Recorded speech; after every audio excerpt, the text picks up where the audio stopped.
this is Nicole from Black Woman, Black Belt, and I have another question. This is from Noosh so I want to make sure I say her name right. Noosh Ross. Noosh Ross. Okay. I said that right. I am 9 months into my BJJ journey, and I'm reading it off my phone if y'all are wondering. Is it normal to feel like I am not improving? Yes. Oh God, yes. Woo-hoo. Yeah. Pretty much everyone can submit me without trying, and even the other girls who started out with me are better than me now. I am a lot older than them by at least 10 years, and boy, do I feel it, girl. I just can't seem to move like them. Is this normal? But while I feel my fitness is improving, my BJJ brain has not kicked in.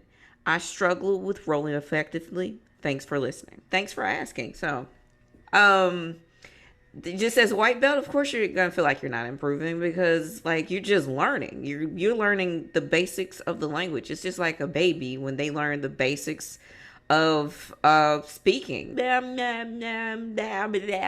Mama, dad, and then they start speaking. Juice. I want juice. I want juice.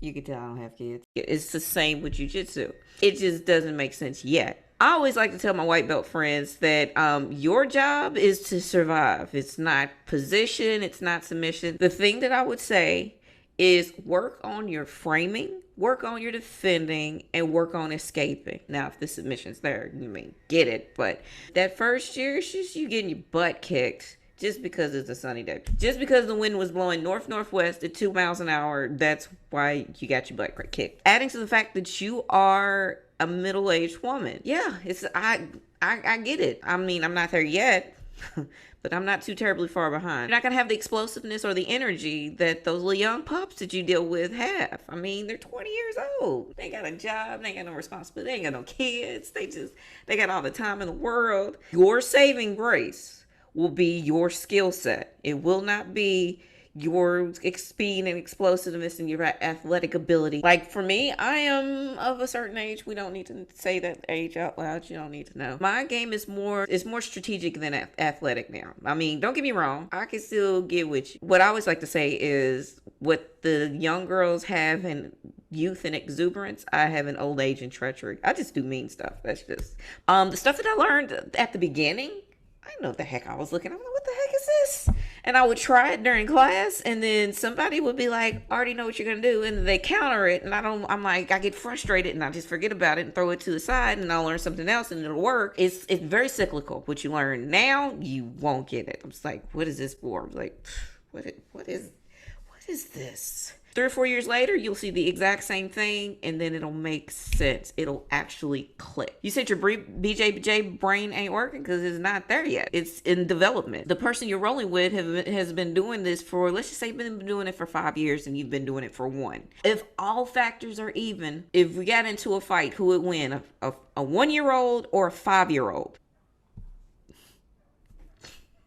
Like, don't be so hard on yourself. A 5-year-old knows more than a 1-year-old. An 8-year-old knows more than a 5-year-old. And a 15, 20-year-old knows more than an 8-year-old. So just look at it as we would actual life. Like, if I got into a fight right now with a 7-year-old, that 7-year-old wouldn't have a chance to just kick it. Boom. Well, there you go. I don't know why we fighting 7-year-olds. You big enough to hit. You might want to be big enough to get hit. I'm not advocating beating children. I'm not. And number 2, some of the stuff that you learn is not for your body type. Let's just be real. Some of the guys that teach you they're big. They're huge. And they can muscle stuff. You can't muscle that. In my case, I always like to learn from smaller men. Because smaller men, I am about the size of a smaller man. That's just what it is. But if you're a smaller woman, if you're even smaller than me, if you are 100 pounds soaking wet, your game's going to be different than mine. If you are 300 pounds, your game's going to be different than mine. You also have to know your body type. For example, my body type, I have really, really, really long legs for my body, which, it's weird. I have almost freakishly long legs. I look good in skirts. You just have to know your body type, and some of the stuff that you learn in class is not for your body type. Other than that, I think that's all I have. I mean, that was I think I caught everything. If you have a question or comment, leave a comment below. Leave a question via YouTube and or Facebook and or Instagram. I will answer it. At the end of the day, you don't have to be a sister to ask a sister. Guys, it's been real. Thank you for your time. Have a good evening. Have a good weekend. Rest up. Have fun with family. And I'll see you guys around.